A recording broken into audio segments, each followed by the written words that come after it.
Vamos a poner la interrupción 3, 2 y 1 con los mismos niveles de prioridad. Vamos a ponerle en realidad valores decimales. ¿Sí?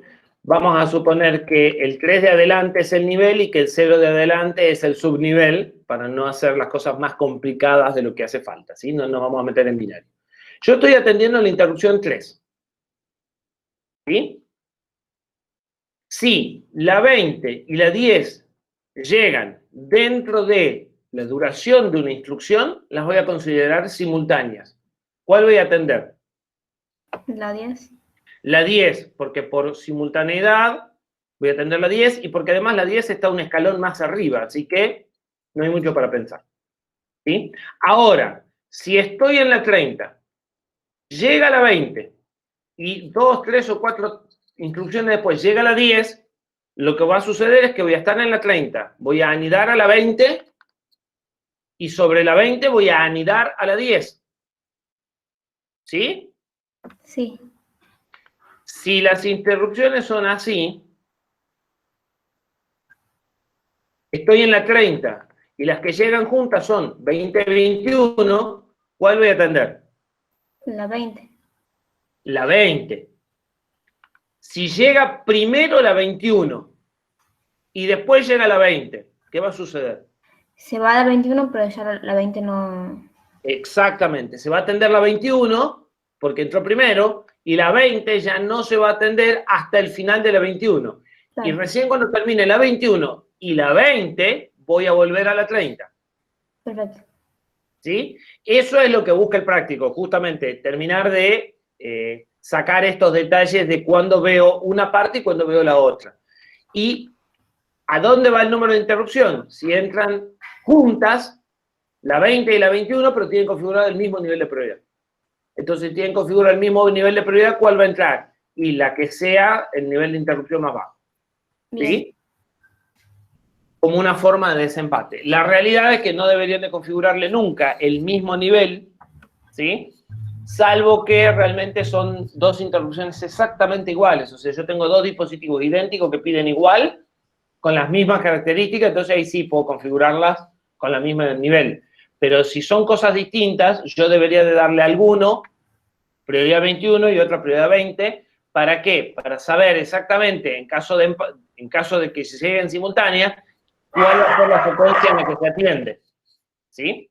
Ahora, si tengo dos cosas iguales o cuatro cosas iguales, me da exactamente lo mismo tener cualquiera de las cuatro, que son idénticas, usan la misma rutina, trabajan en el mismo orden, duran lo mismo, producen lo mismo, son idénticas, puedo configurar la misma prioridad a los cuatro y decir, bueno, si llega a ver simultánea, atender, no sé, primero al A y después al B, pero no me cambia nada, ¿sí? Pero si son dispositivos diferentes, deberían tener asignadas prioridades diferentes, en principio, ¿sí? No deberías dejar al detalle de qué número de interrupción es para saber cuál se va a atender primero. Bien, ¿más dudas?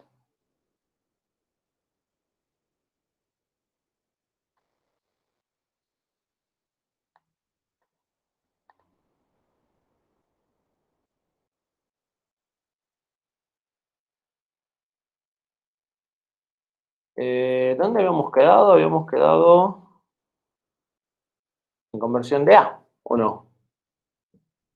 No, vamos de bajo consumo, RTC, set, LL. ¿Me equivoco? ¿Hasta ahí habíamos llegado? Creo que esta diapo no lo habíamos leído todavía. Esta todavía no. Creo que no. Y esta... Esto sí, seguro. Esto también. Sí, Y bajo consumo. esto también, ¿sí? Habíamos dicho que, sí, puede ser que hayamos quedado acá entonces. Habíamos dicho, espera un cachito que, esperen que comparto las diapositivas directamente, así se ve mejor.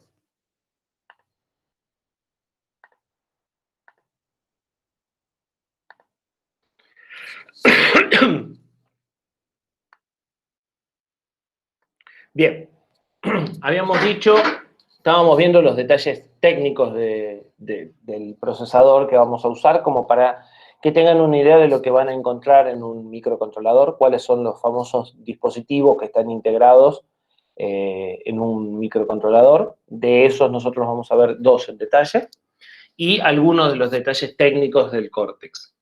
Uno de los detalles es cómo bootea el procesador, habíamos dicho que era importante, y sí, por eso la estaba repasando, porque un pequeño enganche nunca viene mal. Sí, habíamos dicho que el procesador tenía flash, que era memoria de solo lectura a los fines prácticos, si bien se puede leer y escribir, y además tiene unos módulos de ROM. Los ROM son realmente memoria de solo lectura, pero grabada durante el proceso de fabricación del chip, o sea, no hay forma de cambiarla. Mientras que la flash es solo lectura, pero reprogramable. La flash es reprogramable por bloques, mientras que la E4 PROM es reprogramable por byte. Esa es la gran diferencia. A nivel técnico, las dos memorias tienen la misma tecnología, ¿sí? Durante el reset equivale a la excepción número 1, también lo habíamos dicho, y se toma el valor inicial del PC del vector de interrupciones correspondiente al número 1, que es la dirección 4, a menos que hayan movido el vector de el registro vector que les dice dónde arranca el vector de interrupciones. Y el stack pointer se toma de lo que sería la excepción 0, que no existe, ¿sí? Que es m de 0.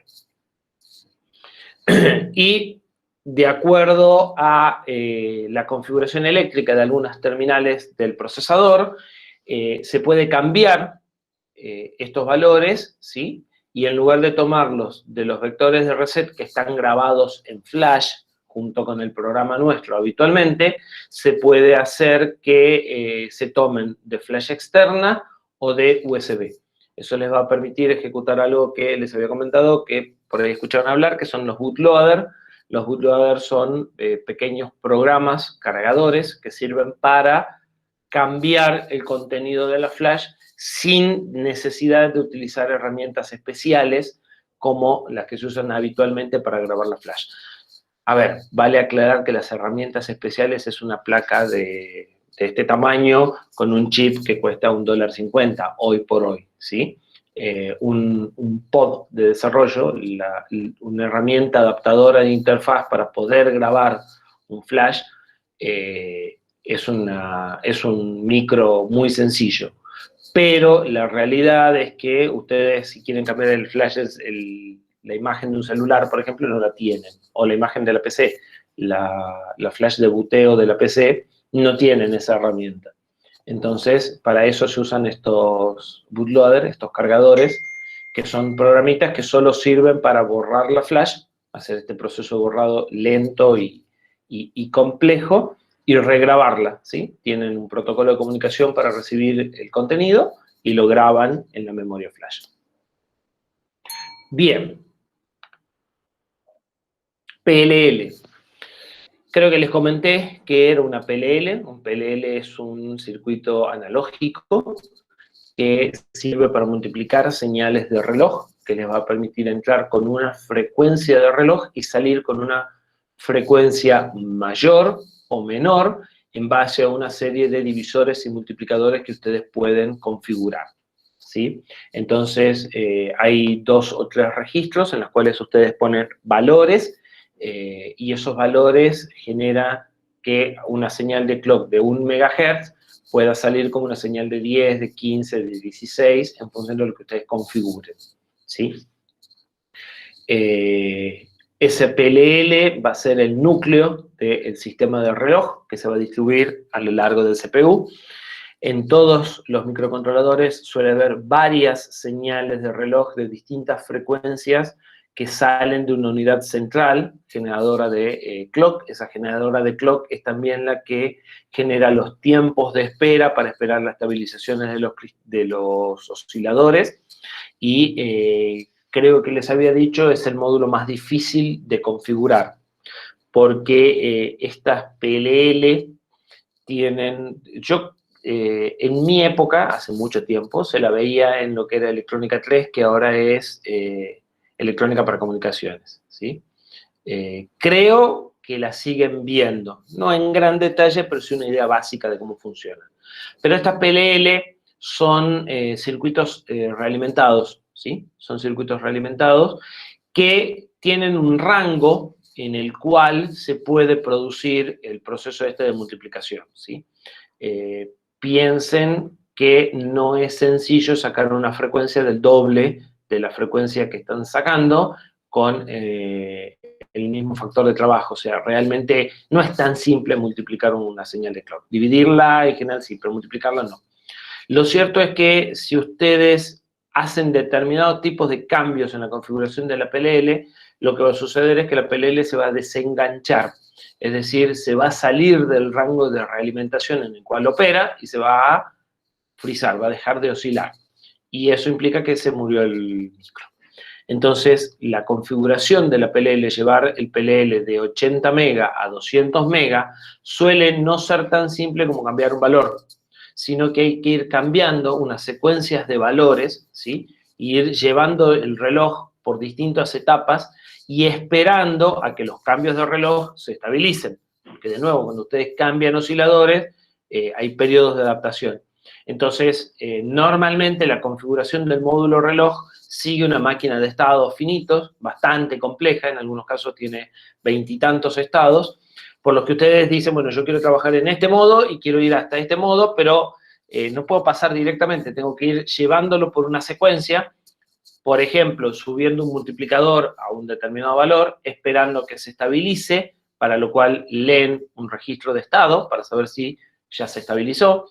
Una vez que se estabilizó, hacen una conmutación y empiezan a usar esa frecuencia y vuelven a subir y a dividir o a multiplicar hasta que logran llevarlo del estado en el que está al estado en el que quieren trabajar, ¿sí?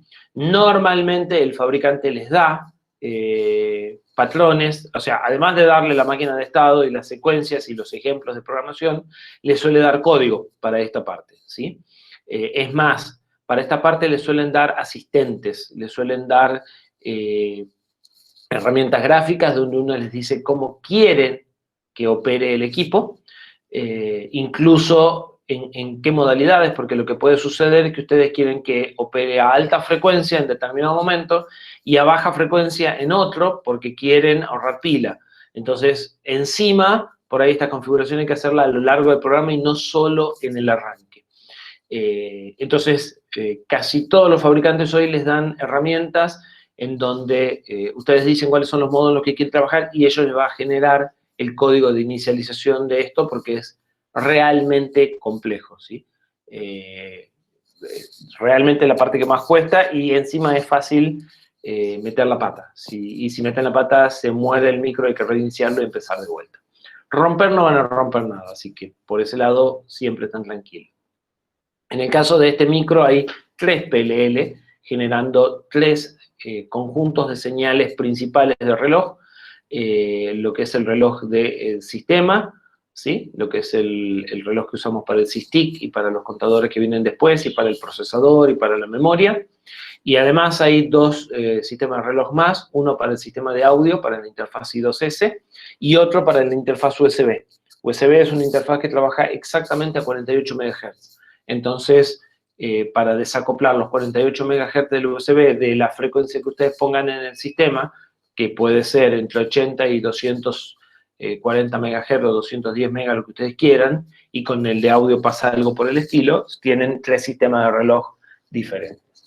Algo que sí es importante que tengan en cuenta es que a mayor frecuencia, mayor performance, ¿sí? O sea, menor tiempo para ejecutar la misma tarea y mayor consumo, ¿sí? Entonces, en general, si ustedes tienen que realizar tareas complejas en tiempo corto, eso va a implicar mayor consumo del procesador. Una posibilidad que tienen en todos los procesadores es bajarle la frecuencia de trabajo y hacer lo mismo en más tiempo consumiendo menos pila, ¿sí? En muchos casos el consumo depende no linealmente de la frecuencia, sino cuadráticamente de la frecuencia, razón por la cual bajar la frecuencia a la mitad implica bajar el consumo a la cuarta parte.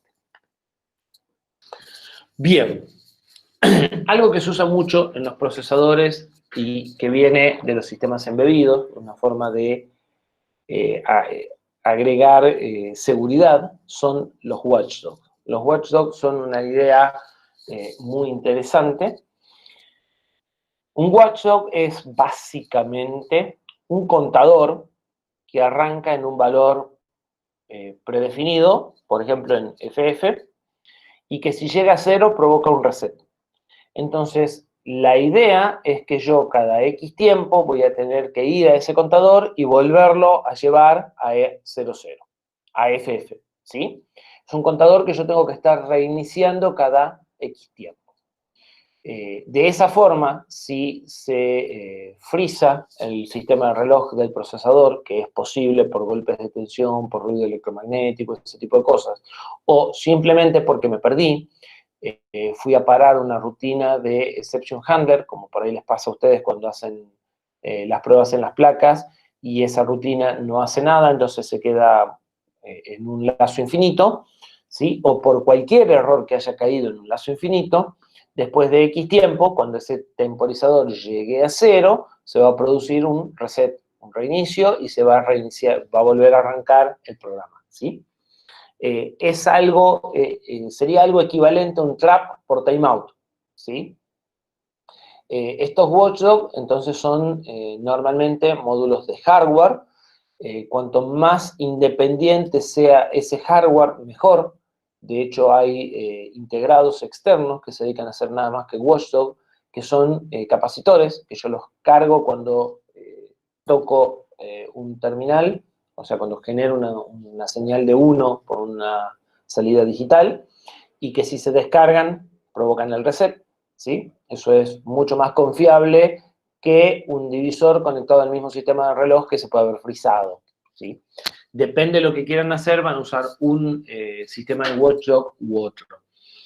Nosotros, en los programas nuestros, creo que el watchdog está activo, pero está en un periodo de tiempo tan largo que ninguno de los programas que ustedes escriben llega a hacer que se active el watchdog. Había un problema hace un par de años en uno de los laboratorios que era esperar un segundo, o sea, hacer una rutina que demore un segundo para usar como base del reloj, y esa rutina sí había que resetear los watchdogs. Para resetear el watchdog, normalmente lo que se hace es escribir un 1 o un 0 en una dirección de un registro de control y estado del watchdog, ¿sí? Y esa escritura de 1-0 vuelve a recargar con el valor FF, ¿sí? Algo muy parecido a lo que hace el SysTick. De hecho, van a ver que buenas partes de los módulos utilizan contadores y señales de reloj, igual que el SysTick, solo que a diferencia de provocar una interrupción, esto lo que provoca es un reset, ¿sí? Y ustedes lo están reiniciando, no permanentemente, en general se recomienda que el watchdog se reinicie en un único lugar del programa principal. Todos los programas de los sistemas embebidos son lazos infinitos, ¿sí? Entonces, lo que se recomienda para que el watchdog realmente funcione como se quiere, como una señal de que algo no está andando bien, ¿sí? Porque me demoré demasiado o porque me perdí en algún lugar de un contador, de un lazo, lo que se recomienda es que se reinicie en un lugar del lazo principal en un único punto, ¿sí? Y no tener muchos lazos a lo largo del programa que tengan que estar reiniciando el watchdog. Sino, lo que va a suceder es que algunos lazos no tienen la condición de salida bien puesta y me voy a quedar en un lazo infinito, pero reiniciando el watchdog, que el watchdog pierde la razón de ser, ¿sí? Bien, además de estos watchdogs, hay otro tipo de watchdog también que tiene este sistema, además del anterior, que es un watchdog de ventana. El watchdog de ventana, la diferencia que tiene con el watchdog anterior es que en el anterior yo tengo que reiniciarlo antes de que llegue a 0, ¿sí? Y lo puedo reiniciar tan rápido como yo quiera. En cambio, el de ventana no. El de ventana no lo puedo reiniciar antes de que la cuenta haya alcanzado un valor de, por ejemplo, la mitad, y, y no lo puedo reiniciar después de que haya llegado a 0. ¿Sí? Entonces tengo una ventana de tiempo mínimo y de tiempo máximo. Eso quiere decir que yo, en este lazo principal que estoy implementando, siempre tengo que demorar una cierta cantidad de tiempo antes de llegar a reiniciar el curso. Lo que busca es lo mismo que el anterior, es encontrar errores de funcionamiento, ¿sí? Está apuntado a sistemas más críticos que el anterior, ¿sí? Con un diseño de software más complejo, en donde yo lo que me estoy asegurando es de que estoy leyendo las entradas, en definitiva, ¿sí? Los sistemas embebidos, yo le decía, normalmente son lazos y normalmente son sistemas reactivos, es decir, están esperando que alguna entrada cambie y reaccionan a esos cambios en las entradas para actualizar la salida, ¿sí? Entonces, normalmente el patrón de un código de un sistema embebido es leer entradas, detectar cambios, actualizar salidas, y eso se repite. La duración de ese cuerpo de lazo nunca debería ser demasiado chica, porque tengo que leer todas las entradas y procesar todas las entradas para ver dónde hay cambios. Y recién después aplicar las reglas. De acuerdo a que haya o no cambios, la parte del procesamiento de las reglas será más corto o más largo, pero la detección de los cambios y las lecturas de las entradas siempre las debería de hacer, ¿sí? Entonces, ese lazo de control que yo estoy haciendo debería de tener siempre una duración superior a un mínimo y inferior a un máximo. Entonces, cuando ustedes estudian detenidamente el programa, pueden usar este tipo de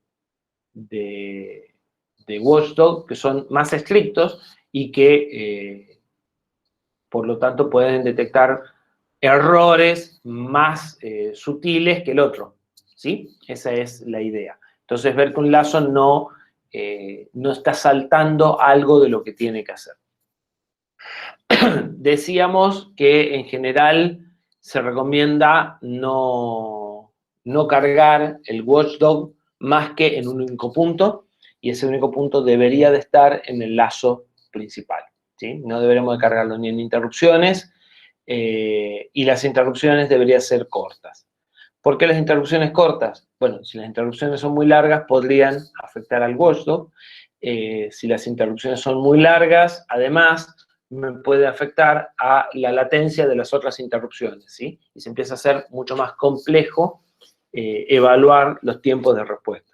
Si yo estoy atendiendo a las cosas por interrupciones, en general es porque quiero atenderlas en un tiempo acotado, definido, y cuantas más interrupciones tenga y más largas sean, más difícil va a ser evaluar si cumplo con esos tiempos, ¿sí? Este es un dispositivo que se usa poco, porque ustedes tienen que tener muy buen estudio de los tiempos de duración de sus lazos, y porque si cambian el código tienen que reajustar esos tiempos, ¿sí? Se utilizan normalmente, como les decía, en sistemas críticos, en sistemas donde lo que quiero es maximizar la seguridad, ¿sí? Sobre todo la seguridad de respuesta. Otro de los dispositivos que se integran, ¿sí? Y de estos se integran distintos tipos, son temporizadores, ¿sí? Todos en esencia siguen más o menos la misma idea del SysTick. En realidad se le agregan algunas cositas más, pero son contadores alimentados por una señal de reloj. Esa señal de reloj podría ser una señal que ingresa por algún terminal, y podrían no ser señales de reloj, sino señales de personas que pasan, de cosas que suceden, ¿sí? O sea, podría ser una señal generada por un sensor y en lugar de contar tiempo, podría contar cosas, ¿sí? Pero en general voy a poder poner una señal de reloj en estos temporizadores, ¿sí? Y van a funcionar como un reloj despertador a la larga, o como mejor todavía, como un cronómetro de cocina, ¿sí? De cuenta regresiva, en el que yo le digo 10 minutos y a los 10 minutos suena. que se suena va a ser una interrupción, o el accionamiento de una señal digital automáticamente, ¿sí? Los temporizadores que vamos a estudiar al final pueden cambiar el estado de una patita digital y provocar interrupción, y me van a servir para generar señales, ¿sí? La otra posibilidad de estos mismos temporizadores va a ser estar viendo una señal y cuando llegue una señal, sacarle una foto al valor del temporizador y congelar el valor del temporizador para tener una referencia de a qué hora y a qué minuto cambió esa señal, ¿sí? Y poder medir anchos de pulsos o de señales. Entonces vamos a tener una gama grande de temporizadores, algunos más simples, algunos más complejos, algunos con más capacidades, otros con menos capacidades, que nos van a permitir medir tiempos, medir duraciones de señales, ¿sí? Que es un caso particular de medir tiempos, pero que está asociado al cambio en un terminal digital, o generar señales, que es otro caso de medir tiempos, nada más que cuando se cumple el tiempo debo de cambiar el estado de la señal, ¿sí? Entonces, la medición de tiempo va a estar asociada a terminales en los cuales yo voy a poder ver qué sucede o cambiar el valor de esa señal. Esto me va a permitir hacer lo mismo que podré hacer por software, esperando tiempo y cambiando la señal, pero con menos overhead para el software, o sea, con mucho menos uso del procesador, y entonces podré usar un microcontrolador más chiquitito para generar lo mismo que si quiero usar con un procesador, que si quiero hacer eso por software exclusivamente, ¿sí? Entonces, de este tipo de dispositivos vamos a encontrar varias variantes, ¿sí? Incluso en el procesador que nosotros tenemos hay 4 variantes o 5 variantes diferentes de temporizadores. El SysTick es una de ellas. El SysTick está porque es común al Cortex y todos los Cortex lo tienen. El RTC no deja de ser una variante de un temporizador, ¿sí? Pero está optimizado para mantener fecha y hora calendarias humanas, entonces los contadores están organizados en horas, minutos, segundos, días, meses y años, ¿sí? Y tienen valores como 60, 24 como valores de corte. Y después vamos a encontrar otros que van a tener simplemente contadores binarios y que van a estar optimizados para el manejo de señales, ¿sí? El Watchdog en general también es un primo de estos contadores, solo que lo que hace es producir reset cuando llega a 0. Normalmente en los Watchdog no manejo el valor de cuenta, sino arranca en un máximo y corta cuando llega a 0, y lo que puedo cambiar es la frecuencia para ver qué tan rápido quiero que cuente. Uno de estos temporizadores, lo vamos a estudiar en detalle, es el último tema. Otro registro de... habíamos dicho que hay varias razones que pueden llevar a un reset del procesador. El Watchdog es uno de ellos. Problemas de tensión de alimentación también, ¿sí? Hay un módulo detector de baja tensión que primero va a pedir una interrupción y que si esa tensión baja por debajo de un umbral seguro va a provocar un reset, ¿sí? Como una forma de evitar un comportamiento errático porque la tensión de alimentación no está dentro de los valores especificados, porque hay un terminal de reset, porque lo arrancan por primera vez al procesador, le dan energía eléctrica por primera vez, entonces, o porque están saliendo de un modo de bajo consumo, eso también provocaba reset, si se acuerdan. Entonces, cuando tenemos programas complejos que tienen todas estas posibles causas de reset, la rutina de configuración que nosotros hicimos en el reloj que configuraba todo, no necesariamente va a tener que configurar lo mismo de la misma forma. Porque, por ejemplo, si estamos en un modo de bajo consumo donde no perdimos la RAM, las variables no tienen que volver a ser inicializadas. Mientras que si estoy en el reset de primera vez, en el que se llama Power on Reset, o sea, reset porque me dieron alimentación por primera vez, sí tengo que inicializar las variables. Y si me hicieron un reset por un pin externo, bueno, habrá que ver. En un reset por Watchdog, lo que seguramente tendré que hacer es anotar en algún tipo de log de bitácora mirá, hubo un reset por watchdog, que es algo que se supone que no debería suceder nunca, ¿sí? Si hay un reset por watchdog, quiere decir que hay un error en el programa que yo no encontré, ¿sí? Entonces, el procesador me va a dar un registro de control de estatus, un registro de estado en este caso, que me va a marcar con una serie de banderas cuál es la causa de reset, ¿sí? Cuál es la razón por la cual estoy arrancando, y en base a eso poder tomar las decisiones de configuración y de gestión de ese reset adecuadas, ¿sí? Porque no todos los resets van a ser iguales, ¿sí? Sobre todo en sistemas embebidos. Bien, respecto a periféricos, tenemos los puertos GPIO. A los puertos GPIO los conocemos de nombre y en unos 10 minutos más lo vamos a conocer en detalle, porque es el tema que vamos a ver justo ahora. Son los puertos que nos van a permitir prender y apagar cosas, por decirlo de una forma simple. Cada puerto de esos va a tener varios bits, y yo voy a poder prender y apagar varias cosas independientemente o simultáneamente, depende cómo lo quiera gestionar, porque van a ser bits de una palabra o de un byte. Eso va a depender del procesador. En todos los casos los GPIO son paquetes de líneas digitales que puedo escribir y leer simultáneamente en grupos de 8, 16 o 32, de acuerdo a que el micro sea de 8, 16 o 32, obviamente, ¿sí? Y van a ser entradas o salidas de acuerdo a lo que yo pueda configurar en general, ¿sí? En algunos casos, algunos micros tienen algunos pines que son solo entradas o solo salidas, pero en general se pueden configurar. Después vamos a ver, vamos a encontrar que hay unos sGPIO, que son GPIO seriales. Esos GPIO seriales nos van a permitir procesar información que viene en forma serial por múltiples carriles, ¿sí? Yo les había dicho que teníamos las memorias, no sé si se acuerdan, que habíamos hablado de un protocolo que se llamaba QSPI o SPI. Es un protocolo que les permite mandar de a un bit o de a 4 bits en serie.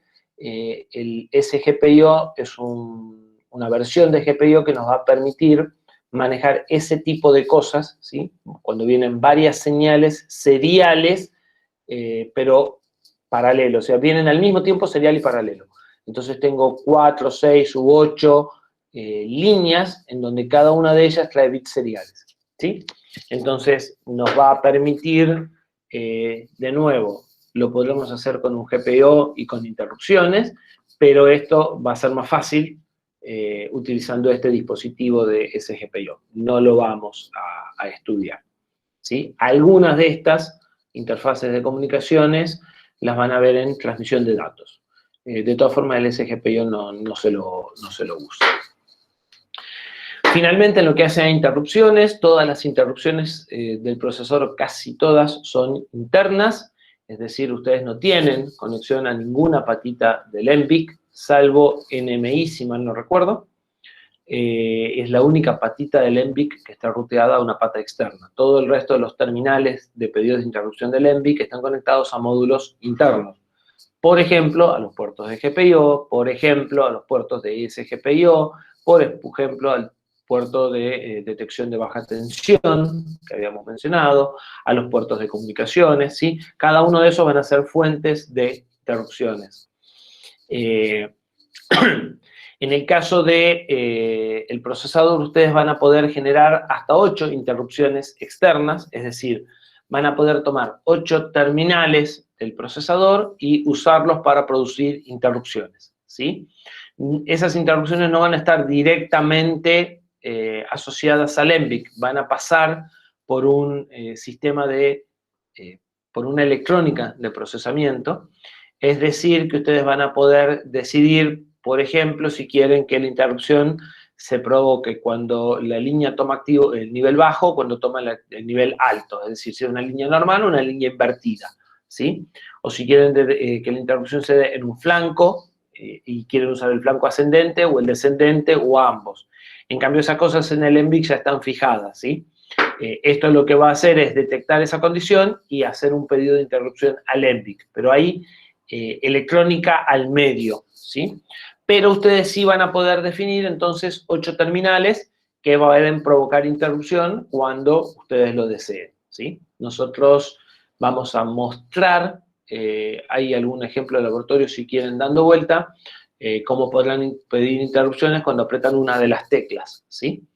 Esas interrupciones las van a poder tomar de cualquiera de todos los terminales, la que a ustedes se les dé la gana. Y además de esas 8 independientes, hay 2 interrupciones grupales. Esas 2 interrupciones grupales van a servir para ir a una misma rutina de servicio cuando varias terminales se activan. Y entonces ahí ustedes van a tener que hacer un polling por software para determinar cuál de las que están monitoreando se activó, ¿sí? Entonces, en estas 8 primeras, ustedes tienen una interrupción y un vector de interrupción para cada una de esas 8, ¿sí? Y pueden hacer cosas totalmente independientes con cada una de esas 8 interrupciones. Con estas 2 de abajo, no. Con estas 2 de abajo, cualquiera de esas líneas que se active, se va a producir una interrupción y ustedes tendrán que ver cuál es la línea exactamente que se activó. Esta, por ejemplo, de abajo se puede usar para manejar un teclado. Entonces, cualquier tecla que ustedes aprieten provoca una interrupción y ustedes, en realidad, para saber cuál es la tecla, lo que tienen que hacer es un proceso de escaneo matricial parecido al que hacemos para mandar los segmentos, ¿sí? Cuando nosotros mandamos los segmentos, escribimos en filas y escribimos en columnas y donde está la intersección se prenden. Cuando ustedes tienen teclados matriciales, escriben en filas, leen en columnas y detectan cuál es la tecla apretada por la intersección de las filas con las columnas. Sí, exactamente, es un barrido de las teclas, ¿sí? Entonces, lo que se puede hacer es provocar todas esas columnas, mandarlas a una interrupción, y en cuanto ustedes activan una tecla cualquiera, se dispara un proceso de barrido para determinar cuál es la tecla, ¿sí? Entonces, la identificación de unívoca como acá arriba no les serviría porque igual tienen que hacer el barrido, ¿sí? Distinto a que tengan 4 teclas conectadas a 4 entradas. En ese caso sí, esta interrupción ya les dice qué tecla está apretando. ¿Se entendió esto último? ¿Sí? Depende del volumen de teclas que tengan que manejar, usarán un esquema o el otro. Bien. ¿Dudas? ¿Ninguna? ¿Seguros? La clase que viene llegan las dudas de este.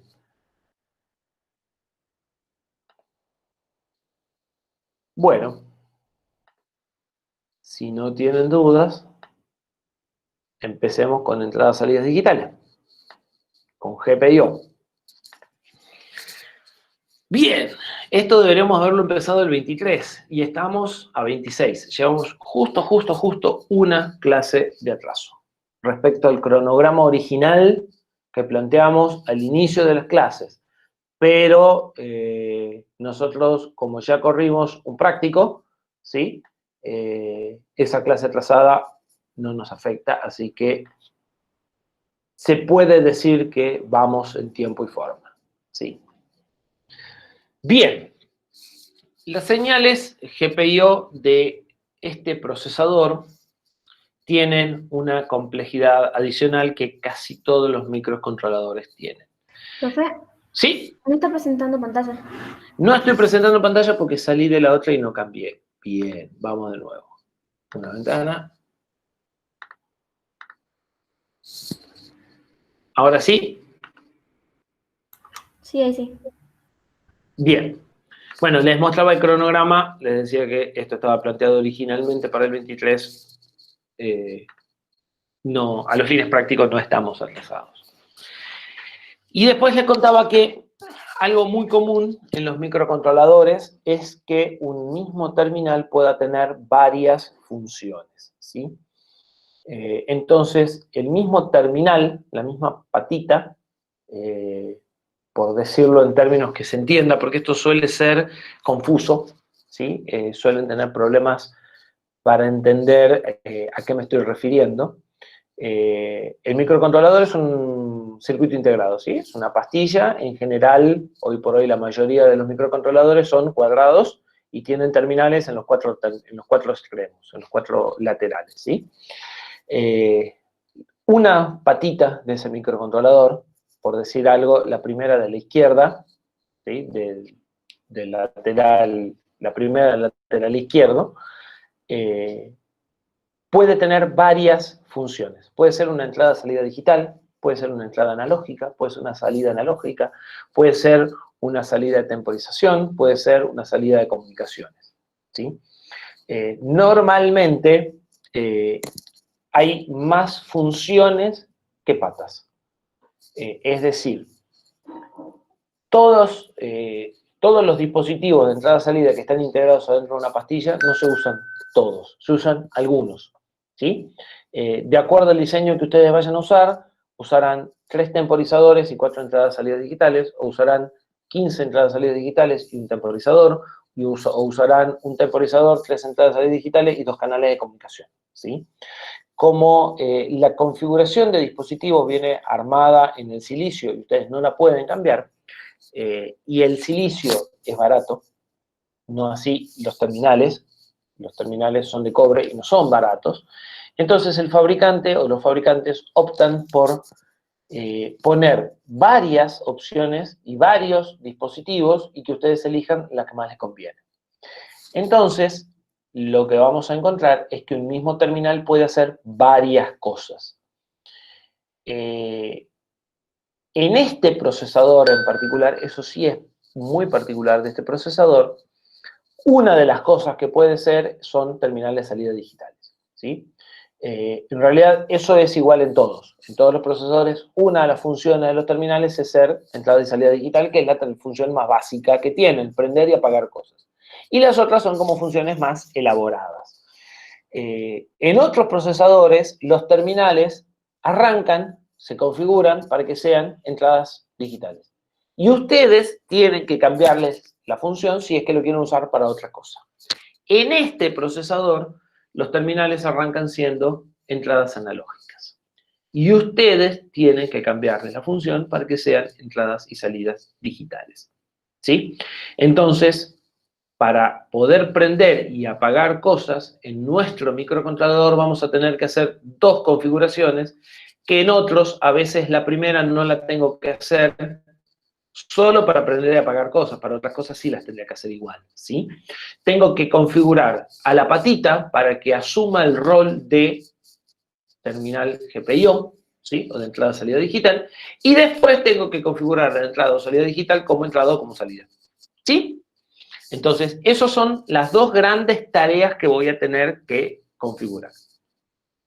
Por un lado, la configuración de los roles de los terminales lo voy a encontrar en el manual 17, en un dispositivo que se llama SCU, que es System Control Unit, ¿sí? Unidad de control del sistema. Y el funcionamiento ya de las entradas y salidas digitales como tal, lo voy a encontrar en el capítulo 19, que es la parte de GPIO. ¿Sí? Bien. Volvamos un poquito a un plano eléctrico. Esto que estamos viendo acá son 2 pedacitos del plano de la educía, ¿sí? Del plano eléctrico de la educía, del diagrama esquemático de la educía. En particular son los 2 pedacitos que me dicen cómo está conectada la tecla 4 de las 4 teclas que tienen base, ¿sí? Yo no me di cuenta de tener una educía a mano para que la vean. ¿Todos vieron cómo es la placa? En algún momento creo que las mostré a la placa. Porque para esta altura del partido todos deberían de haber tenido una placa en sus manos, salvo que este año no es un año habitual, ¿sí? La educía, a ver, ¿todos la vieron alguna vez la placa o algunos ni la vio?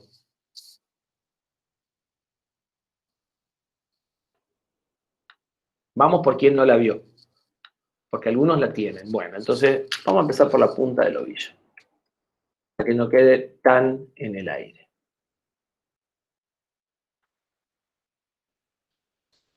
Vamos a cambiar de...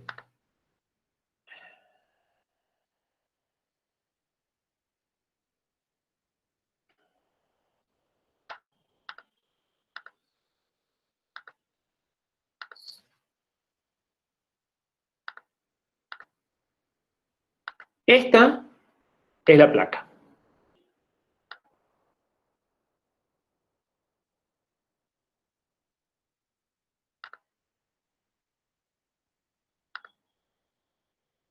¿Sí? La placa tiene una serie de terminales que están puestos acá, ¿sí?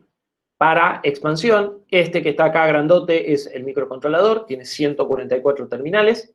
Esto que está acá a la derecha, esto que está aquí, es la interfase de programación, es esta herramienta que yo les decía especial para poder grabar el programa en el microcontrolador, que acá está puesta en la misma placa, porque como son placas educativas, esa herramienta ya viene integrada, ¿sí? Este puerto USB que está acá abajo es el que está arriba, en realidad, es el puerto USB que da a la interfaz de programación y es por donde la programamos, y este puerto USB es nativo del microcontrolador y sería por donde hablaríamos con el microcontrolador si lo usamos en USB.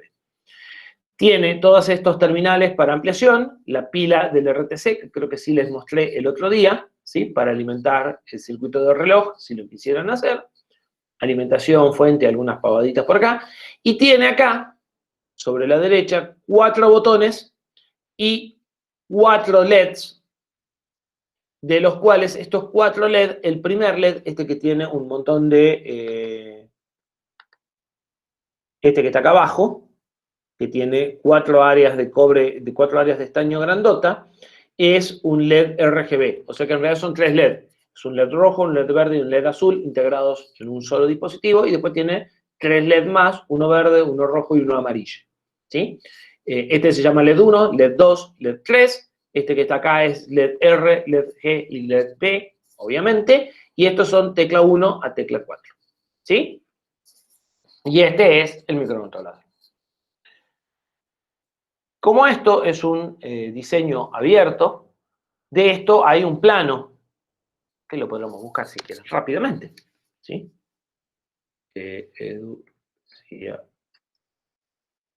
NXP. Que me dice cómo están conectadas las cosas. Cuando ustedes van a trabajar con terminales...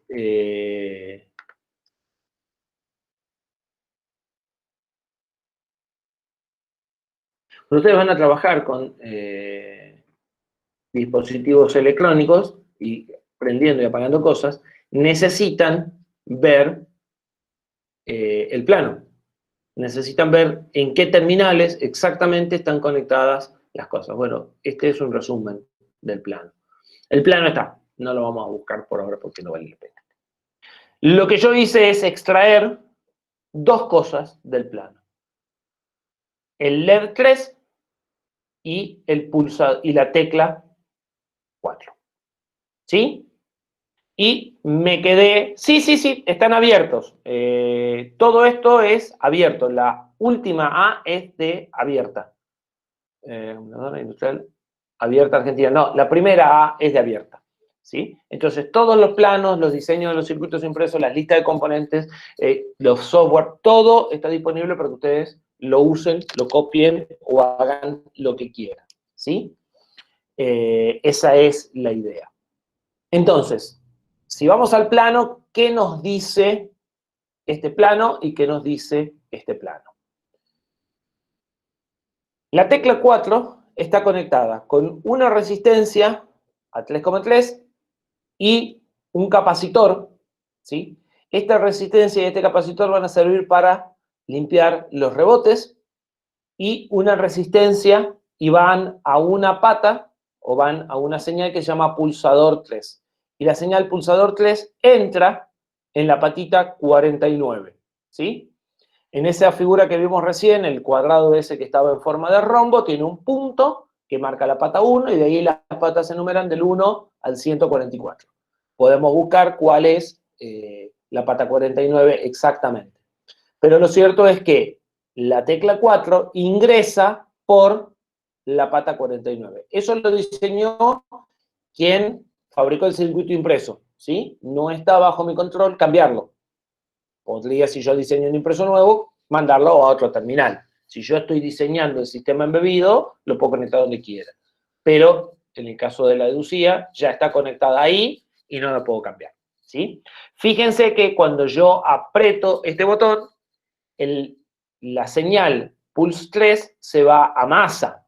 Es decir, que cuando yo lo apriete voy a leer un 0 y que cuando yo lo suelte voy a leer un 1, ¿sí? Porque lo que tengo es una resistencia de pull up y no de pull down. Esto podría estar al revés, podría estar el capacitor arriba, la resistencia abajo, y entonces cuando aprieto la tecla vería un 1, ¿sí? Todos estos detalles los tengo que sacar de la conexión y están fuera de mi alcance cambiarlos, ¿sí? Entonces, ya sé qué voy a encontrar con la tecla. Sé que la voy a ver en la pata 49, ya vamos a ver cómo hago para leer la pata 49. Sé que cuando la tecla está apretada voy a ver un 0 y cuando la tecla esté suelta voy a ver un 1. Respecto al LED, ¿sí? Lo que estoy viendo es el LED 3.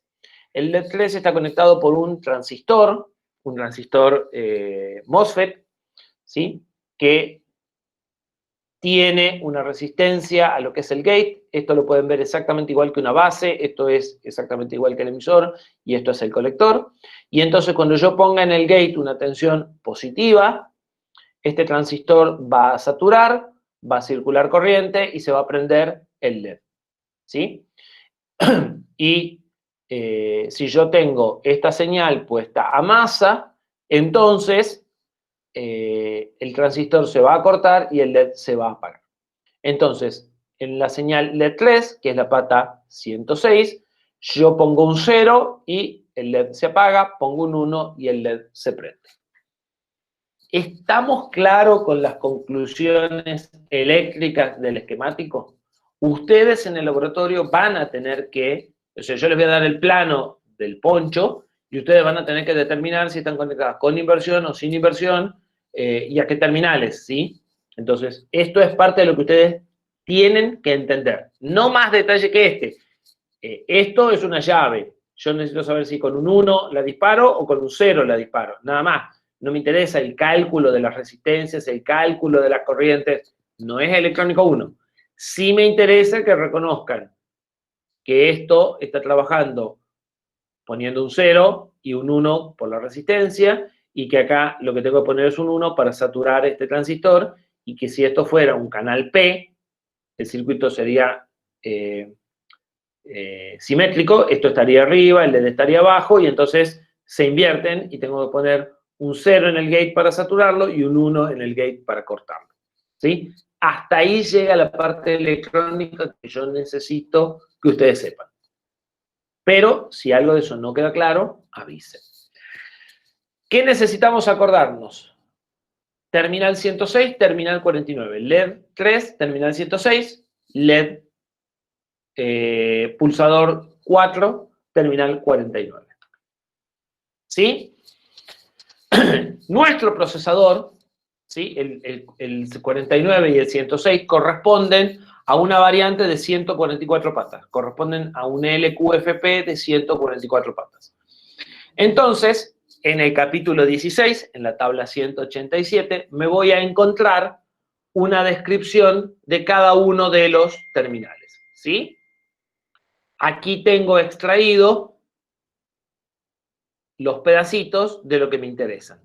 Si se fijan, el terminal P212, que es un nombre que tiene puesto, que nos va a complicar la vida en este procesador, pero es un nombre, corresponde al terminal 106 en la versión de 144 pines, ¿sí? Hay otras versiones donde tiene otro número de terminal. Entonces, nuestra tecla está conectado al terminal P1-6 y nuestro LED está conectado al P212. Esto es al terminal 12 del puerto 2 y al terminal 6 del puerto 1. ¿Sí? Y esto que tengo a la derecha son todas las cosas que puede hacer el terminal 12 del puerto 2 y estas que están acá abajo, todas las cosas que puede hacer el terminal 6 del puerto 1. ¿Sí? Si se fijan, la primera de las cosas que puede hacer es ser un GPIO, ¿sí?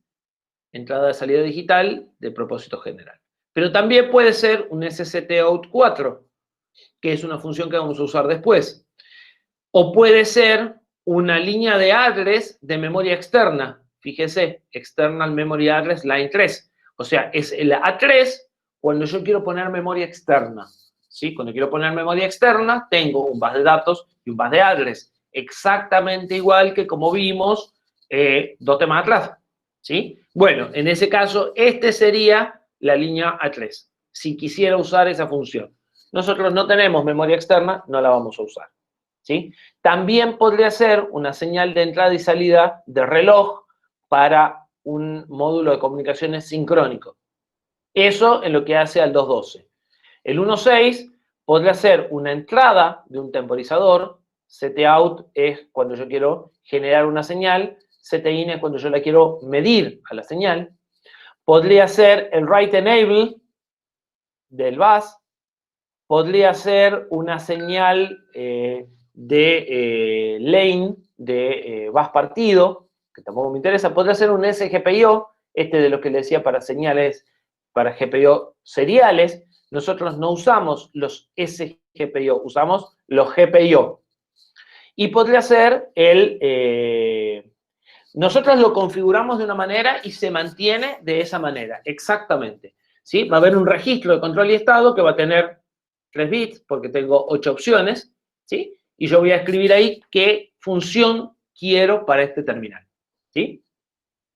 Eso es lo primero que voy a tener que configurar, justamente, ¿sí? Entonces, el terminal 1 del puerto 6 puede ser el bit 9 del GPIO 1. Esto es una de las cosas que le genera confusión, ¿sí? La doble nomenclatura. A nivel patitas, a nivel terminales eléctricos, están agrupados en grupos de 32, ¿sí? Y tengo 16 puertos de 32 patitas. Entonces, los puertos son 1, 2, 3, 4, 5, 6, 7, 8, 9, A, B, C, D, E y F. ¿Sí? Voy a encontrar, acá no se dio la casualidad, pero podría encontrar el puerto A, ¿sí? O el puerto B. Y después los terminales están numerados consecutivamente. No hay correlación entre el número de terminal a nivel patita y el número de GPIO. En otros procesadores, esta relación entre esto y esto es más simple y el GPIO es idénticamente igual a esto. En este, no. A veces coincide y el GPIO 1, bit 6, está en el puerto 1, terminal 6, que no es el caso. A veces coincide el número de GPIO, pero no el número de bit, y a veces no coincide nada, como en este caso. ¿Sí? En este caso, bueno, sí, en este coincide el número de bit, pero no el número de puerto. ¿Sí? Entonces, cada terminal tiene 2 números de bit y 2 números de puerto. El puerto a nivel pines, puerto 1, terminal 6, y a nivel GPIO, que es el bit 9 del GPIO 1. Porque este procesador tiene 8 GPIO, 8 paquetes de 32 bits cada uno. ¿Sí? Cuando nosotros al terminal 1.6 lo ponemos en función 0, se convierte en el GPIO 1.9. Es decir, el bit 9 del GPIO 1. Y cuando el puerto 212 lo ponemos en función 0, se convierte en el GPIO 1.12, es decir, en el bit 12, del mismo GPIO que antes. Es decir, los voy a manejar por los mismos registros de control y estado a esta tecla que a este bit. ¿Hasta ahí me siguen o algo no se entiende?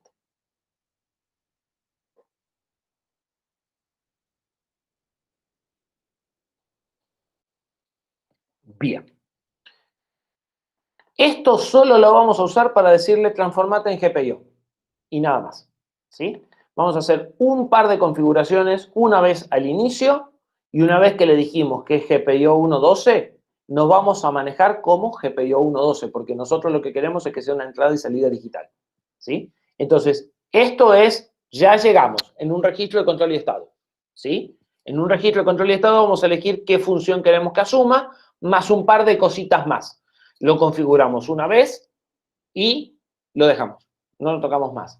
Y después ya nos vamos a manejar como GPIO 1.12 o GPIO 1.9. Y lo vamos a leer, escribir y decirle si es entrada o salida ya como GPIO.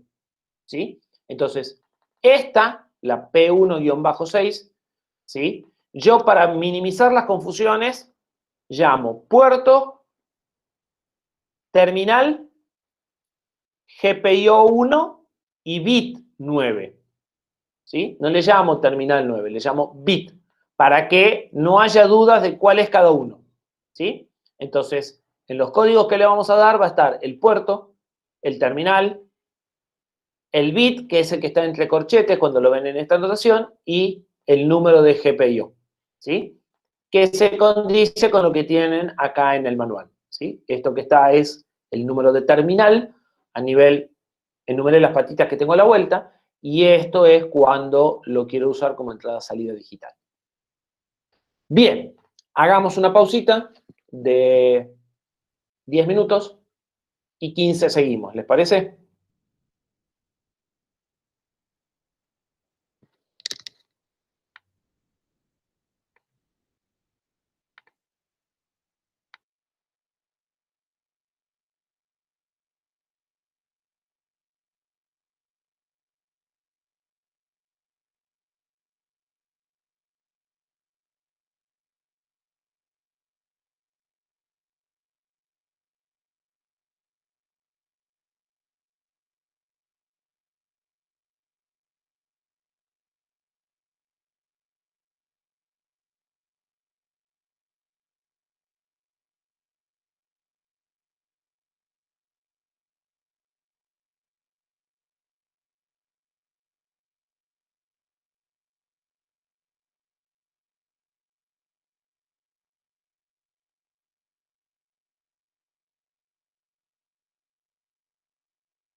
Rosalba, ahí me queda una pregunta que no llegué a entender. ¿Qué quiere decir sería uno a nivel hardware y otro a nivel software?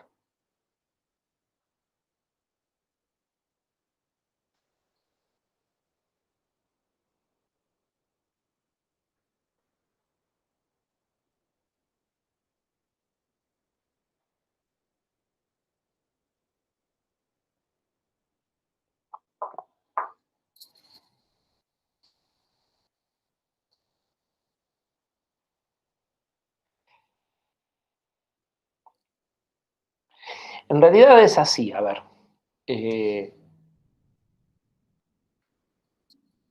Esperen que abro un... Está compartida toda la pantalla, ¿verdad? Si abro un Jamboard se ve fácil, ¿verdad?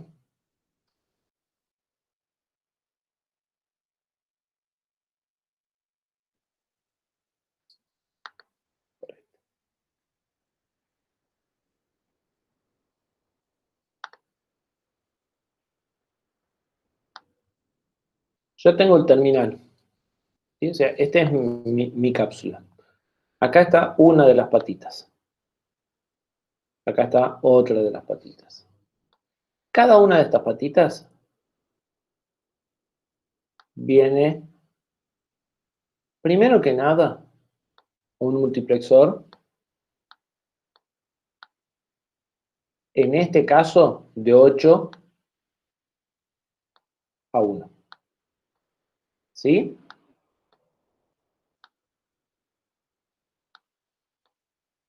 Este multiplexor es un multiplexor analógico. Se supone que eso quiere decir. ¿Sí? Entonces, para cada patita hay antes que nada un multiplexor. Ese MUX es el que define qué función tiene, exactamente. Entonces me conecta el terminal a esta entrada, que es la que viene de los dispositivos GPIO, o a esta entrada, que es la que viene de los timers. ¿Sí? En este procesador, las patitas están agrupadas en puertos de 32 cada uno. Es un desastre eso. ¿Sí? De 32 terminales, 32 pines. ¿Sí? Y los GPIO ya naturalmente también están agrupados, porque como un GPIO es un registro, por acá, ¿sí? Este registro tiene 32 patitas, entonces tiene 32 bits. Esto es el GPIO.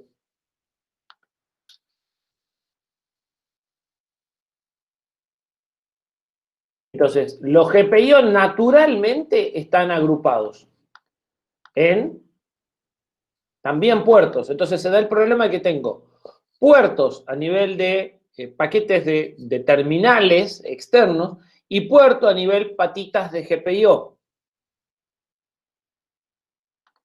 Esto está conectado uno acá, el otro acá, el otro por acá abajo, a otro puerto distinto, ¿sí? A otro paquete distinto de patitas. Entonces, hasta que uno se acostumbra, hay dos puertos y dos patitas.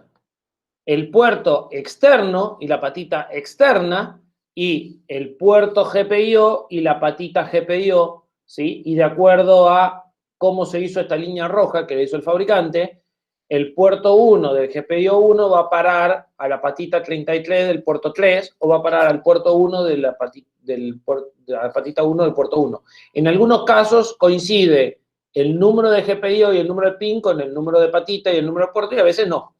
¿Sí? Entonces, para minimizar la confusión, en todas las diapositivas que yo puse, a esto le llamo puerto y terminal, y a esto le llamo GPIO y bit. ¿Sí? Pero no es más que eso. Yo primero tengo que conectar eléctricamente esta pata con este bit de salida del dispositivo GPIO y recién después ya me manejo con el GPIO. Y eso va a suceder con todos los dispositivos, ¿sí?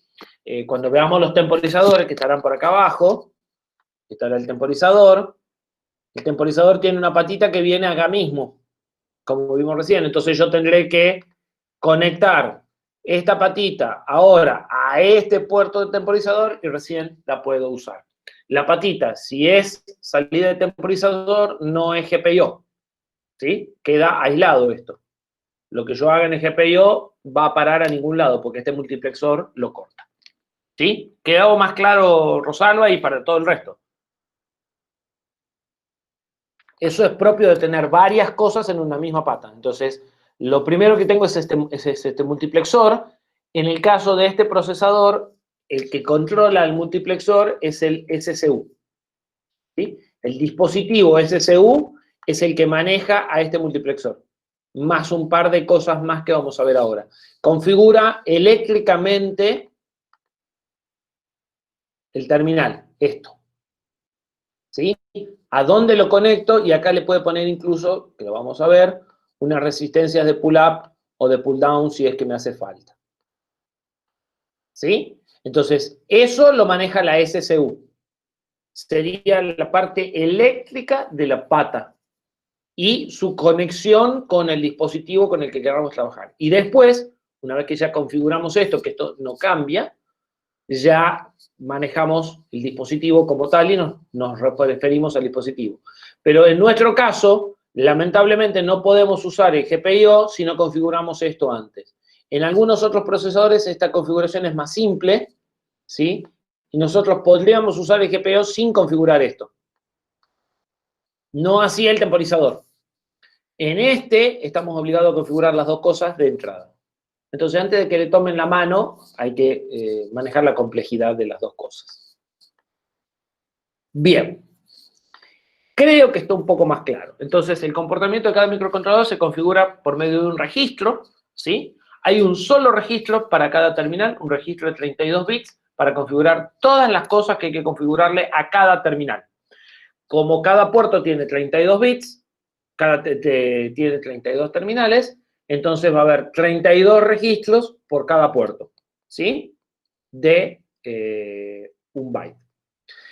Ese registro va a tener más o menos los mismos bits de control y estado, pero va a haber unas pequeñas diferencias. Entonces vamos a encontrar dos tipos de registros. Vamos a encontrar los registros de control y estado para los terminales normales y los registros de control y estado para los terminales que tienen mayor capacidad de corriente. Hay algunos terminales que me pueden entregar más corriente que lo normal. Lo normal es, creo que 5 miliamperes, 7 miliamperes, lo que me puede entregar un terminal. Hay algunos que van a poder llegar hasta 20 o hasta 40, creo, una cosa así. Unos poquitos. Esos terminales van a tener algunos bits distintos para decirle cuál es la capacidad de corriente que quiero. ¿Sí? Entonces, tengo un registro para cada terminal. Ese registro es siempre de 32 bits, pero podrá tener algunos bits implementados o no, de acuerdo al tipo de terminal que sea. ¿Sí? Una de las cosas que vamos a configurar con el SCU, además de la función, o sea, además de que lo quiero como GPIO, es las resistencias de pull-up y de pull-down. También vamos a configurar la corriente que puede entregar el puerto, si es que lo puede hacer, y algunas otras cosas más, todas de índole eléctrica o electrónica, si quieren verlo, ¿sí? Todas relacionadas con tensiones y corrientes, todas características eléctricas. Entonces, una de las cosas que podemos decirle es si queremos usar un pull-up interno. Si yo uso un pull-up interno, podría ahorrarme esta resistencia de 10K. Que acá no me la ahorro porque el pull-up interno es mucho más grande que 10K y entonces este capacitor no va a funcionar igual. Entonces, por eso está puesto. Pero, eventualmente, si quiero hacer el antirrebote de alguna otra forma, o si no es una tecla que no tiene rebote, es una señal que viene de otro lado, puedo usar el pull-up interno. ¿Sí? ¿Se acuerdan? Habíamos hablado de lo que era la resistencia de pull-up y lo acabamos de ver. Entonces, eso me va a hacer ahorrar un componente. La resistencia esta que yo debería poner en forma externa, la pongo interna. Entonces, el bit PU va a servir para habilitar un pull-up. ¿Sí? Y también tengo un pull-down, o sea, también tengo una resistencia para abajo. ¿Sí? En ese caso, voy a poder habilitar la resistencia de arriba, voy a poder habilitar la resistencia de abajo, o voy a poder habilitar ambas, o ninguna. Si esto es una salida, no tiene sentido ponerle resistencias, en general, que solo lo que harían es drenarme parte de esa corriente que puedo entregar. Entonces, si es salida, no voy a habilitar las resistencias de pull-up, pero si es entrada, sí. ¿Sí? Entonces, cuando se produce un reset, los GPIO quedan configurados como entrada, los GPIO, los terminales quedan configurados como pull-up, ¿sí? Y quedan configurados como puertos de entradas, pero inhabilitados. Entonces, la realidad es que están desconectadas los GPIO de los terminales, ¿sí? Durante el reset. Queda todo como aislado. Dijimos que cada registro, cada terminal tiene un registro de configuración. Ese registro se va a llamar SFSP. Esto va a ser el número del bit y esto va a ser el número del puerto. Entonces, ¿qué SFSP tenemos que configurar nosotros para la tecla y para el LED? A ver hasta dónde nos perdimos.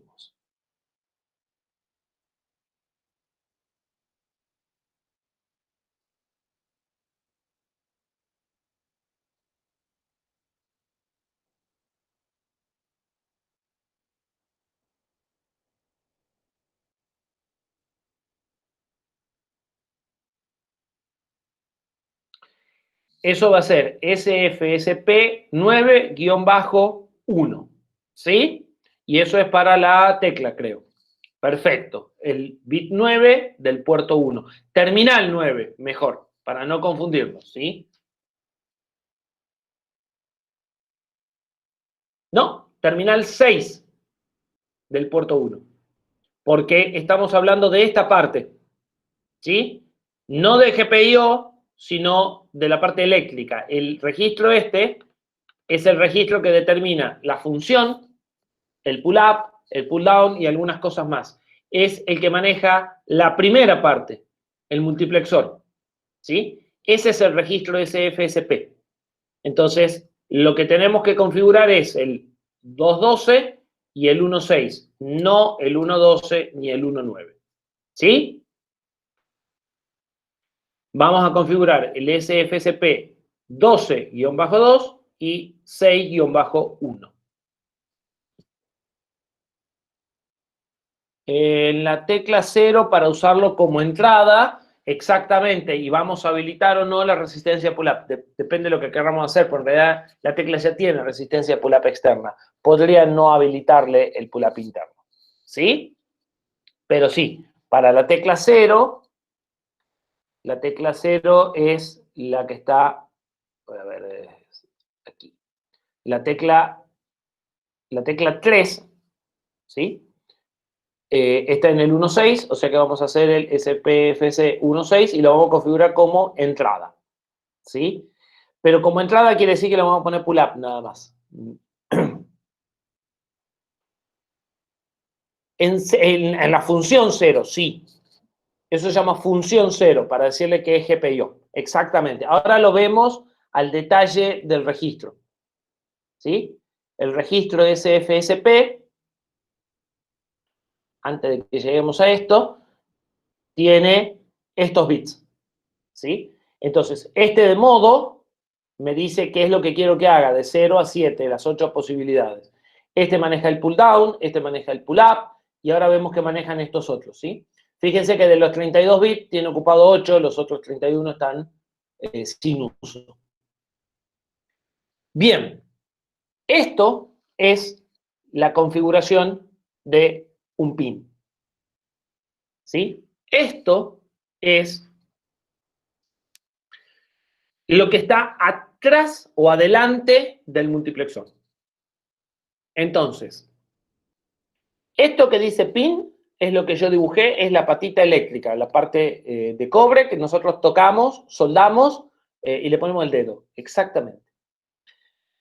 Eso tiene conectado estas dos cosas que dicen ESD, que son protecciones de descarga para transitorios que sirven para hacer descargas de pulsos estáticos, ¿sí? Entonces, cuando por acá ingresa una tensión mayor a la tensión de alimentación, este ESD se pone conductor y descarga ese pulso a BDD o a BSS, o sea, masa o a fuente, ¿sí?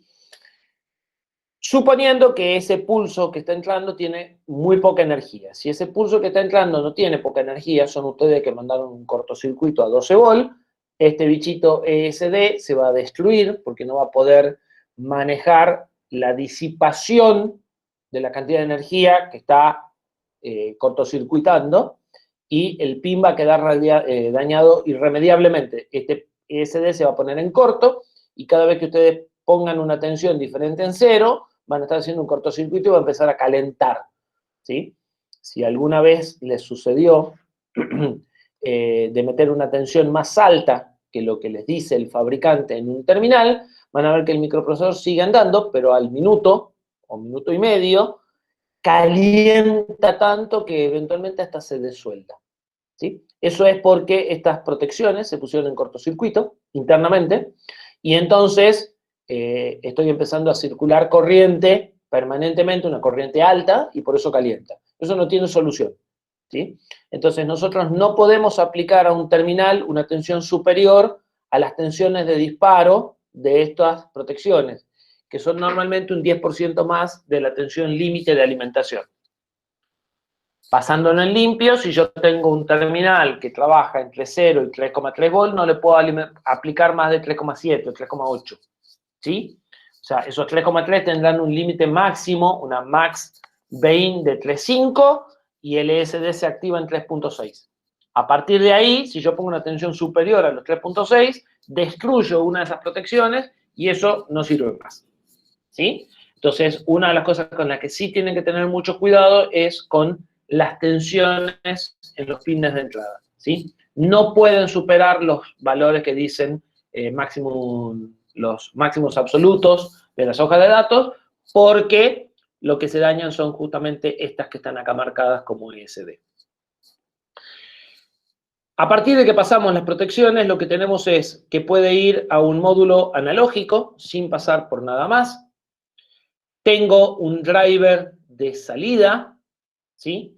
Este driver de salida viene el dato que quiero salir y fíjense que acá dice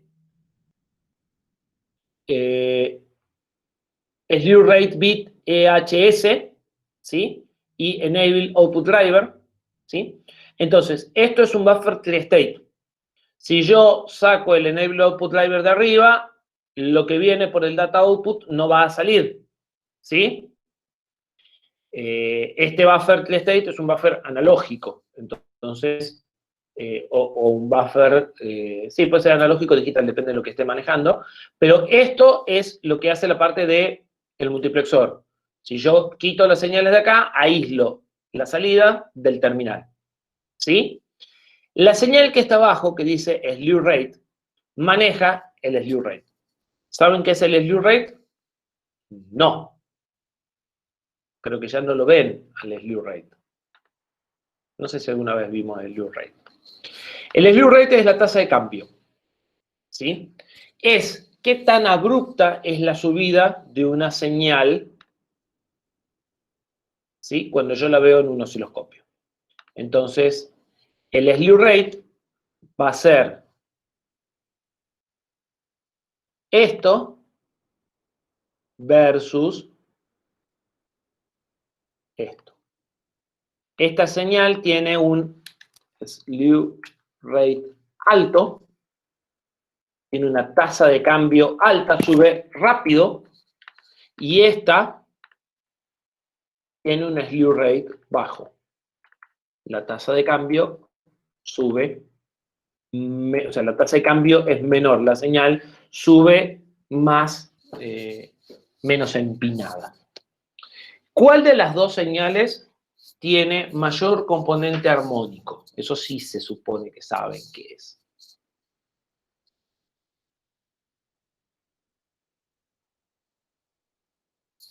¿Se acuerdan? Series de Fourier.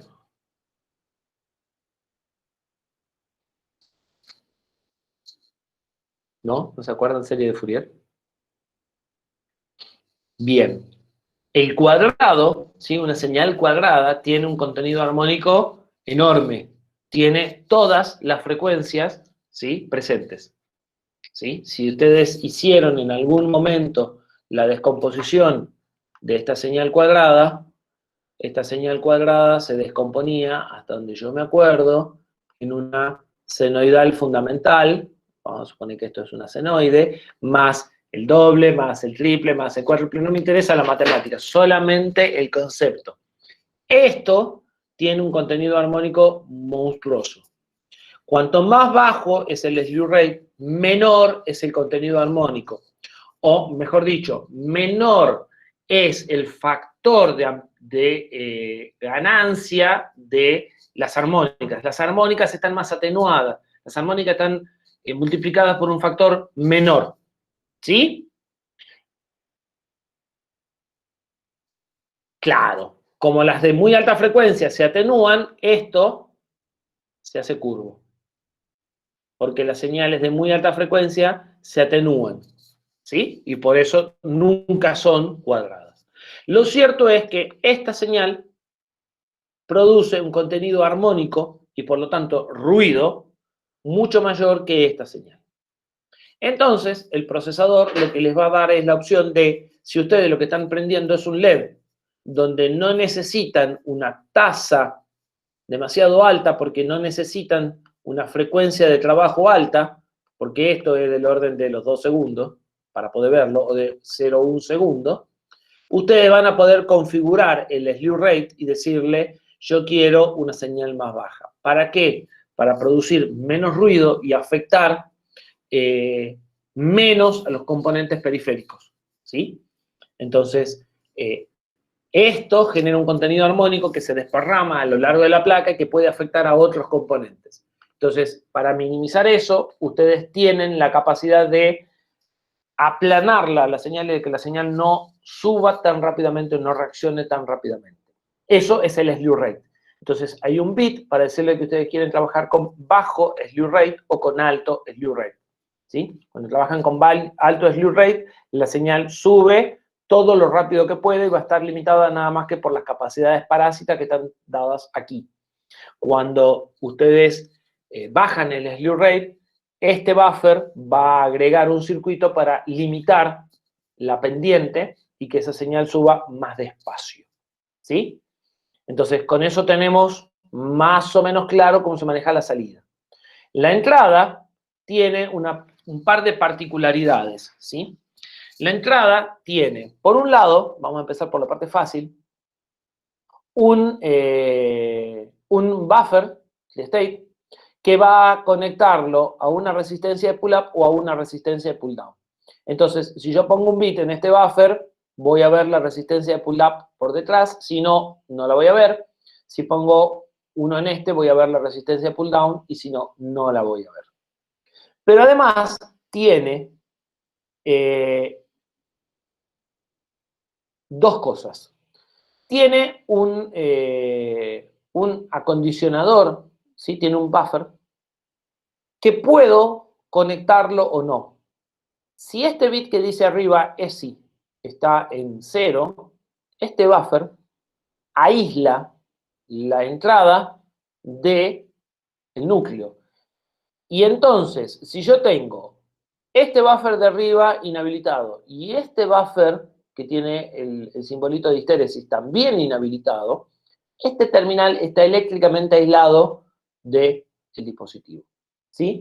No es ni entrada ni salida, porque no está conectada ni la salida ni la entrada a nivel eléctrico. Esto se hace por razones de drenajes de corriente, por razones de que se meta ruido por acá, pase y me afecte si este terminal no lo estoy usando. Por algunas razones, en algunos procesadores como este, no es lo más normal, se puede aislar el terminal y dejarlo desconectado de todo. Y este procesador arranca con el terminal desconectado de todo. ¿Sí? Entonces, para ustedes usarlo como entrada, tienen que habilitar este buffer y después tienen un filtro de glitch. Un glitch es un ruido, ¿sí? es cuando ustedes tienen, no me acuerdo si volví a cerrar el Jamboard, sí. Es cuando ustedes en la señal tienen un pequeño ruidito. Sería algo como un rebote. Nada más que normalmente es más chiquitito. Lo que tienen es incorporado acá adentro un filtro, tipo RC como el que vimos en la tecla, que va a limpiar eso. Y ustedes van a poder tomar, a través de un multiplexor, la señal tal cual entra o la señal pasando por el filtro. ¿Sí? Este filtro es para cosas mucho más rápidas que el rebote de una tecla. No les va a resolver el rebote de una tecla. Lo que va a resolver son ruidos electromagnéticos pequeños, ¿sí? Entonces, todo esto lo tienen todos los terminales. Y todo esto es lo que yo tengo que configurar en el SFSP, ¿sí? Tengo que decirle si quiero conectar eléctricamente lo que sea mi salida GPIO o lo que corno sea al pin, ¿sí? Si quiero conectar eléctricamente mi entrada del pin a lo que sea que voy a procesar en la entrada, si quiero ponerle la resistencia de pull-up o la resistencia de pull-down, o en este muy particularmente se pueden ambas, si quiero el filtro de glitch o no. Fíjense que si yo uso este terminal como salida, y quiero ver en qué estado está una salida, porque por software quiero ver en qué estado está una salida, tengo que tener este bit también conectado. Si no, voy a leer siempre 0 y no voy a leer el estado de la salida. ¿Sí? Entonces, haciendo un resumen. En cada terminal hay 8 cosas, 8 funciones que puedo configurar. Es decir, este data output from core o data input from core puede venir de 8 lugares distintos. Tengo 8 de estas para elegir de dónde vengo, o esto está con un multiplexor o con un decoder para decidir cuál habilito, ¿sí? Y tengo 8 posibles destinos de input. En realidad tengo 8 en total, entre output e input, ¿sí? Una de esas funciones va a ser una terminal de entrada-salida digital, que es lo que nosotros queremos usar, prender y apagar cosas. Además de esa, tendré temporizadores, puertos de comunicaciones, etc. Nosotros vamos a ver una segunda función cuando veamos temporizadores, ¿sí? En el hardware eso equivale a un multiplexor que toma un campo de 3 bits, que se llama modo, ¿sí? Como control del multiplexor. Y el slew rate maneja la tasa de crecimiento, y si ustedes quieren generar señales mayores a 80 mega, no deberían de activar la baja de slew rate, deberían trabajar con el slew rate alto, ¿sí? Si la señal es superior a 80 mega, la señal que van a procesar. Si la señal que van a procesar es menor a 80 mega, pueden ustedes usar un slew rate bajo. Sería una buena recomendación. Esto que está aquí es lo que dice el manual para el SFSP del puerto 1.6 y del 2.12, ¿sí? Me dice, por un lado, que el modo 0 es el bit 9 del GPIO 1, que ya lo sabíamos, ¿sí? Esto está repetido de lo que dice esta tabla, solo que esta tabla, si bien está ordenada, y puedo asumir que la primera es cuando vale 0, la segunda es cuando vale 1, la otra es cuando vale 2, no lo dice explícitamente. Esta tabla sí lo dice explícitamente. Si vos ponés en function el valor 0, estás configurándolo como GPIO 1.9. Si ponés en function el valor 1, estás configurándolo como temporizador. Si lo pones en 3, estás configurándolo como memoria externa, ¿sí? En este caso está bien explícito el valor. Y la tabla 190 lo que me dice es que el SFSP16 es un registro de lectura-escritura y está en el offset 98 a partir de la dirección base 4.860.000 o 86.000 o una cosa así. No sé leer números de hexadecimales de 32 bits, ¿sí? Lo cierto es que el SFSP16 va a estar en la dirección 40086098 y el SFSP26 va a estar en la 40086118. La realidad es que están todos consecutivos, ¿sí? En la dirección 60 está el 00, en la dirección 6004 está el 01, el otro está en la 02, el otro está en la 03, el otro está en la 04, ¿sí? Y entonces ustedes pueden multiplicar el número de bit por 4 y el número de puertos por 32 y calcular estas direcciones, ¿sí? 0x98 es 32 por 4 por 1 más 6 por 4. 32 por 4 porque tengo 32 bits, 32 pines en el puerto 0 y cada uno ocupa 4 direcciones, y 6 por 4 porque cada uno de los 6 que tengo antes ocupa 4. ¿Sí? Nosotros, en los ejemplos que vamos a dar, van a ver que están calculadas. ¿Sí? En lugar de usar el puerto SFSP16, vamos a apuntar al SPSF00 y nos vamos a correr el 1 por 32 más 6, todo por 4, porque cada registro ocupa 4. ¿Hasta aquí me siguen o ya están totalmente perdidos? Seguimos configurando la parte eléctrica del terminal, o sea, seguimos con el primer registro de control y estado, el que nos dice que queremos que sea GPIO, que queremos que tenga pull-up o no, que queremos que esté conectada a la salida o no, que esté conectada a la entrada o no, que tenga el filtro S o no. Todavía no vimos la parte del GPIO, ¿sí? Bueno, asumo que o están muy perdidos y no se animan ni a preguntar, o más o menos entienden.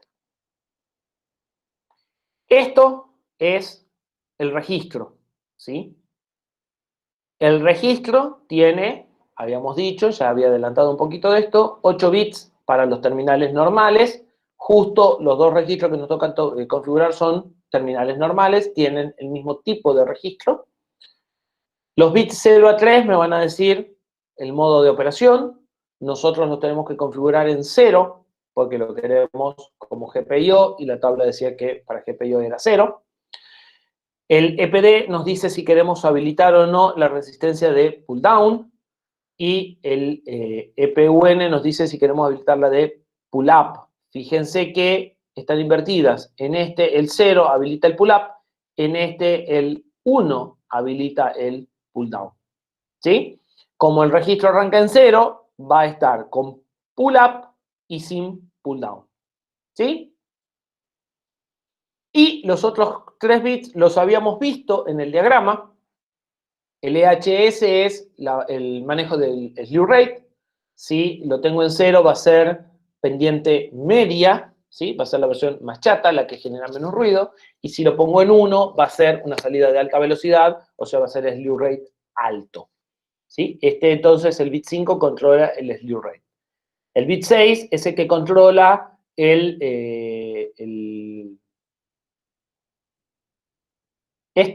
que controla si conecto o no la entrada lógica, que es lo que está a la izquierda, con el terminal físico a la derecha, ¿sí? El EFI. Si quiero que la entrada esté desconectada o que esté conectada. Y el 1 es si quiero usar la señal con filtro de ruido o sin filtro de ruido. Controla el multiplexor que está acá. En el caso de que fuera un pin de alta corriente, el bit 5, que es el de slew rate, no existe, y aparece en el bit 8 y 9, que me van a decir la cantidad de corriente que quiero que drene ese terminal, ¿sí? La cantidad máxima. En general, los terminales de un microcontrolador están fabricados como fuentes de corriente. Es decir, ustedes no le van a poder sacar más que la corriente máxima. Si ustedes a un terminal le quieren sacar 8 mA, normalmente va a entregar 4 mA y a partir de ahí va a caer la tensión para no entregar más corriente. ¿Sí? Eso quiere decir que en general ustedes no van a poder quemar un terminal de un microcontrolador por exceso de consumo. Simplemente no va a andar. ¿Sí? Entonces ustedes podrían conectar un LED sin una resistencia de limitación. ¿Sí? Un LED tiene una caída de tensión de 3 volts. Pueden conectar un LED a una salida de un microcontrolador que trabaja con 5 volts sin poner una resistencia y limitación, ni el LED no se va a quemar, ni la terminal se va a quemar. Porque como el terminal no va a entregar más que los 4 o 5 mA que entrega habitualmente, el LED se va a prender hasta por ahí nomás, con una intensidad media, y todo va a andar bien. Eso no quiere decir que eso sea una buena práctica, ¿sí? No todos los microcontroladores tienen estas capacidades. De hecho, yo no trabajé mucho, pero tengo entendido que los microcontroladores de las familias PIC, por lo menos de las PIC más viejas, sí se quemaban por exceso de corriente, ¿sí? Si ustedes ponían el LED sin la resistencia, quemaban el puerto del microcontrolador, ¿sí? Entonces, en mi experiencia, por lo menos en las familias de Motorola y de NXP, que son las que yo trabajo, no tienen posibilidades de quemar una salida por exceso de corriente, sí por exceso de tensión. Pero, de todas formas, normalmente uno no juega con esas cosas y maneja los valores de corriente adecuados y maneja las resistencias adecuadas para limitar las corrientes, ¿sí? Entonces, en los terminales de alta capacidad de corriente, ustedes pueden elegir si ese terminal entrega hasta 4 mA, entrega hasta 8, hasta 14 o hasta 20, ¿sí? Y en estos pines no se puede manejar el slew rate es siempre alto. Bien, veamos dos ejemplitos de configuración que nos va a llevar un par de minutos y terminemos acá. La tecla 3 está en el terminal 1.6. Para eso tenemos que configurar el SFSP 1-6, ¿sí? Configura al terminal 6 del puerto 1. Lo tenemos que poner en el campo modo en 0 para que asuma el rol de GPIO. Tenemos que decidir qué vamos a hacer con el pull-up. Como tenemos un pull-up externo, igual vamos a poner el pull-up interno. Entonces, como queremos pull-up, vamos a poner el bit de EPUN en 0 para habilitar el pull-up y el bit de EPD, que es el de pull-down, en 0 para inhabilitar el pull-down. Les había dicho que uno estaba invertido del otro. O sea, vamos a poner los dos en 0, ¿sí? Para que nos quede con pull-up. Nosotros queremos poder leer la entrada, porque es una entrada digital, necesitamos que esté conectada la entrada, entonces el ESI lo vamos a poner en 1, y como ya tenemos un filtro de ruido externo, no vamos a usar el SIF y lo vamos a poner en 0. Obviamente ustedes podrían poner el SIF en 1 y esto seguramente funcionaría igual. Lo cierto es que nosotros tenemos que escribir en el registro SFSP1-6 este valor, 0 en todos los bits, excepto en el bit 6. Es decir, tendríamos que escribir un valor 64, ¿sí? Decimal, en este registro para configurarlo como queremos, como entrada. Todavía no le dijimos que es una entrada digital. Lo que estamos haciendo es adecuar la parte eléctrica para que se comporte, para que sea compatible con la entrada que nosotros queremos usar. Para decirle que esa entrada lo vamos a hacer en la parte de GPIO. Al GPIO 1.9 lo vamos a poner como entrada, pero eléctricamente yo estoy preparando las cosas para que la entrada sea una entrada. Si yo dejo el ESI desconectado, voy a poner el GPIO como entrada, pero no voy a leer nada porque está desconectado. Y si lo pongo en una función que no es, no voy a leer nada porque también está desconectado, está conectado a otro lado, ¿sí? Respecto al LED, está en el puerto 212, entonces tengo que configurar el SFSP 212. También en modo 0, porque coincidentemente en este GPIO también es en modo 0. Algunos de los pines que ustedes van a configurar lo van a tener que poner en modo 4, no en modo 0. Hay algunos que el GPIO no es el modo 0, la mayoría es el modo 0. Por eso les estoy explicando cómo funcionan las tablas, para que las busquen cuando les haga falta. De nuevo, ahora no vamos a usar ni pull up ni pull down porque es una salida, ¿sí? No vamos a usar pull down, el EPD va en 0, pero como no vamos a usar pull up, entonces el EPUN también va a ir en 1, a diferencia de antes que iba en 0. La salida vamos a ponerla como bajo slew rate, ¿sí? Entonces vamos a configurar el EHS en 0. En el anterior no me importaba, porque en el anterior es una entrada, el slew rate no juega ningún papel, en esto es una salida. Si juega papel, vamos a elegir una salida de baja velocidad. Y vamos a pedirle que la entrada esté conectada, ¿sí? Esto podría dejarlo en 0, porque es una salida, pero quiero poder leerla a la salida en algún momento, y entonces la voy a poner en 1, y voy a también dejar el filtro de ruido desconectado, es una salida, ¿sí? Fíjense que entonces influye, si yo lo voy a usar como salida o como entrada, en la parte eléctrica, más allá de que todavía no le dije que esto es una entrada digital, porque eso lo hago en la configuración del GPIO. ¿Qué pasa si ponemos en el LED EHS en 1? Se va a prender más rápido, pero tu ojo no lo va a notar, ¿sí? Si vos pones un slew rate alto en el LED, si lo ves con el osciloscopio, el LED, o sea, si vos lo firmases con una cámara de alta velocidad, verías que en uno el LED se prende como instantáneamente y en el otro como que se va prendiendo de a poco. Pero estás hablando de, no sé, nanosegundos, entonces tu ojo no lo va a notar, ¿sí? Como en uno le aplicas una rampa, el LED se va a prender progresivamente, y en el otro, como le aplicas casi un escalón, se va a prender más rápido. O se va a apagar más rápido, porque el slew rate afecta al prendido y al apagado. O sea, afecta a las dos rampas. Entonces ustedes lo apagan y tienen una demora. ¿Sí?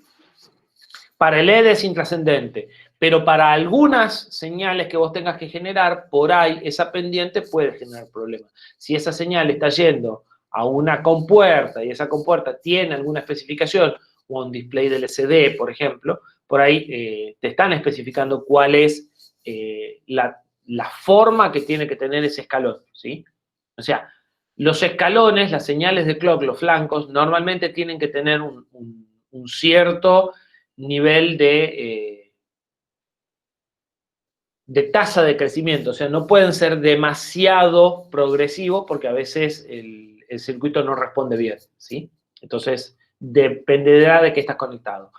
Vamos a ser sinceros, esto es un área en común que tenemos, ingeniería en computación con ingeniería electrónica. Ese tipo de detalles normalmente están del lado de los electrónicos, ¿sí?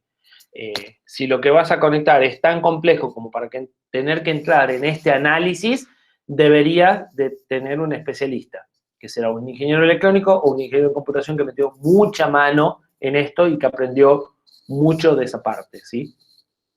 Pero no es el foco original de un ingeniero en computación. Sí que si un electrónico te pide que configures en un slew rate, o si ves un manual, mínimamente entiendes de qué se está hablando, ¿sí? Eso sí. Pero el detalle fino de cómo debería elegirlo, en principio, no es el foco de lo que nosotros queremos, ¿sí? Bien.